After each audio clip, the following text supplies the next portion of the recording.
Hi, here to talk about grants today and eligibility of grants and how complicated is it.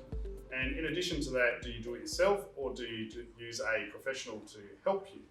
It's a very good question. Now, it depends on the grants we're talking about. What are there? There's the home builder grant that's out there at the moment.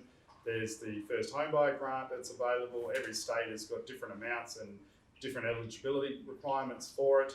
Now, the question really comes down to yourself. Some people like to have greater control and just want to take advantage of doing these things themselves, and they're quite confident in their skills. If you're a bit worried about making an error and you don't want to make an error and you're really uncertain, well then you probably use a professional now.